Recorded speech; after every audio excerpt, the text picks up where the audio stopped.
हाय मित्रांनो, तुम्हा सर्वांचं माझ्या यूट्यूब चॅनलमध्ये स्वागत आहे। कशा आहात तुम्ही सर्व एकदम मजेतच असाल। हॉस्पिटलमधून सुट्टी झाल्यानंतर ना मी अजिबातच 5-6 दिवस ब्लॉगिंग केलीच नाही, कारण 4-5 दिवस मी आराम केला आणि बिट्टूलाही आरामच दिला। कारण कसं आहे, शूट केल्यानंतर ते व्हिडिओ एडिट करावंच लागतात, त्यामुळे मी 4-5 दिवस शूटही केला नाही आणि एडिटही केला नाही, कुठे पोस्ट पण केला नाही, काहीच केलं नाही, नुसता आराम म्हणजे आरामच केला। आज 6व्या दिवशी म्हटलं चला हॉस्पिटलमधलं जे सामान कपडे आहेत ते धुवून घेऊया। तर सर्वात पहिला मी आज तेच काम केलं, हॉस्पिटलमधले कपडे धुवून घेतले। बिट्टूला ना हॉस्पिटलमधून आल्यानंतर थोडासा विकनेस पण आलेला आहे, त्यामुळे ती मस्त झोपून टीव्ही बघत आहे। तिचा फेवरेट कार्टून लावून दिलेला आहे आणि बाजूला तिची दादी बसलेली आहे तिला गोष्टी सांगत। त्यामुळे मी आता किचनमध्ये माझं काम निवांतपणे करू शकते। तर इथे सकाळीच जाऊ ड्युटीवर जाण्याआधी पीठ भात टाकून गेलेला, तर इथे मी आज चिकन करते भाजीला। मगाशीच मी शिजून घेतलेलं, म्हणजे मी जेव्हा कपडे धुत होती ना त्यावेळेस चिकन हे गॅसवर ठेवलेलं होतं। मी तिकडून येईपर्यंत चिकन मस्त शिजलं, पटकन भाजीला फोडणी दिली। आता एवढ्या दिवस हॉस्पिटलमध्ये होतं म्हटल्यानंतर ना तोंड एकदम पांचट पडलेलं, बिट्टूचं पण आणि माझंही। चला म्हटलं चिकन आणूया, थोडीशी चव येईल। खूप दिवस झाले, 4-5 दिवस हॉस्पिटलमध्ये होती, तर जास्त जाऊसोबत बोलणं झालं नाही आणि त्यांचे खेटे देखील घेणं झालं नाही, म्हणून आता त्या ड्युटीवरून आल्या, आराम करत होत्या। चला म्हटलं थोडेफार खेटे घेऊया, चला स्टडी करा थोडासा, उद्या एक्झाम आहे।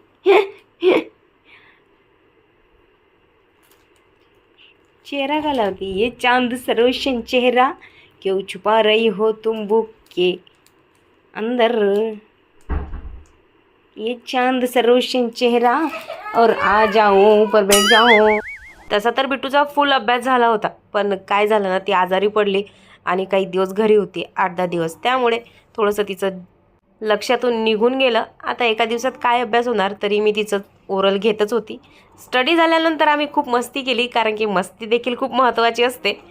तेवढ्यात मला जाऊचा आवाज आला की माझं एक पार्सल येणार आहे, मी जात आहे ड्युटीवर, तर तू घेशील। आणि माझी जाऊ आजकाल एवढी बिझी असते, नुसता ड्युटी बघता बघता संध्याकाळ झाली, ते देखील ड्युटीवरून आल्या। मी चहा ठेवलेलाच होता, तर त्या इथे बिट्टूसोबत थोडीफार मस्ती करत होते। बिट्टूला तिच्यासोबत मस्ती करायला खूप आवडते। त्यानंतर मी अजिबात शूट केला नाही, हा शूट केला तो म्हणजे डायरेक्ट दुसऱ्या दिवशी। इथे किचनमध्ये खूप लगबग चालू आहे, ती म्हणजे जेवणाची, कारण की दुपारचा वेळ झाला, 1 वाजलेत। एवढ्या उन्हामध्ये थंडी लागत आहे।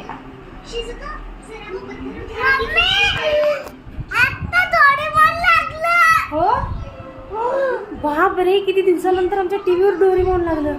ये दादाने लावून दिलं। हो, तू पण सिजुका सारखीच आहे ना, क्यूट क्यूट आहे ना। किती खुश होता छोट्या छोट्या गोष्टीवर मुलं। मीनू इथे किचनमध्ये स्वयंपाक करत होती, तर आर्यन तिच्यासोबत थोडा टाइमपास करत होता। भेजा फ्राय नाही करत आहे, भाजी फ्राय करते मी। काल रात्री ना मी उडदाची डाळ केली होती भाजीला, मग ती खूप उरली होती, टाकून देण्यापेक्षा म्हटलं मी उद्या सकाळी ती मस्त ताव्यावर फ्राय करेल तेल टाकून, आणि एवढी छान लागते ना ती फ्राय केलेली डाळ, मला खूप आवडते। तशी पण मला उडदाची डाळ आवडते खायला, पण ती फ्राय केलेली असेल ना मग त्याचा मजा वेगळाच असतो, खूप छान लागते, एकदा नक्की करून बघा।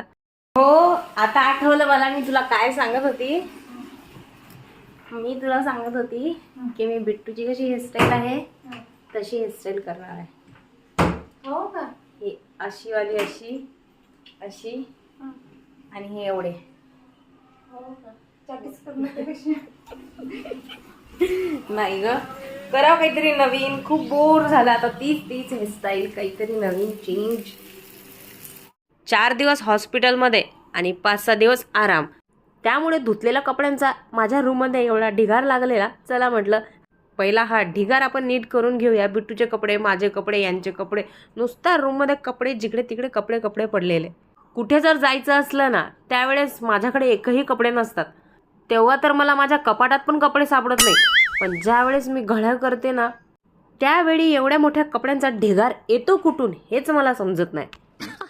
सही पकडे हैं।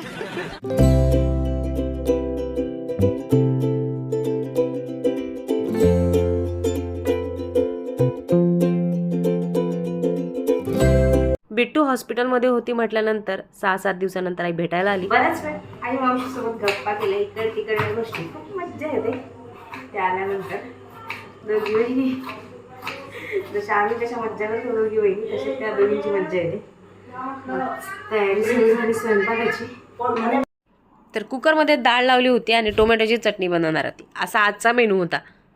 आई आणि मावशी आल्यानंतर मी खूप वेळ त्यांच्याशीच बोलणं केलं, कारण की माझं माहेरी जाणं होत नाही आणि आई खूप महिन्यानंतर आली होती. माझं तर म्हणजे जास्त जाणं होतच नाही आणि मी जातच नाही. मी वर्षातून एकदा किंवा 2 वर्षातून एकदा असं माझं जाणं असतं. म्हणून मी आईलाच इकडे बोलवून घेत असते, आईची जर आठवण आली तर. ह्या दोघी बहिणी आल्या ना, तर बिट्टूची तर खूपच मजा असते. खूप मज्जा करते त्यांच्यासोबत, खोड्या काढते त्यांच्या, त्यांना त्रास देते की माझ्यासोबत खेळा. आता ती मिनूसोबत खेळत होती. जेवण वगैरे झाल्यानंतर बिट्टूला मी लगेच झोपवलं. तेवढ्यात मला किचनमधून खुडखुड आवाज आले. बघितलं तर आर्यन आणि मिनू काहीतरी उठाठेव करत होते. बहुतेक इडलीचं काहीतरी चाललेलं आहे यांचं. इथे ना त्यांनी सकाळीच जे इडलीसाठी डाळ तांदूळ लागते ते भिजत घातलं आणि रात्री मिक्सरमधून काढलं.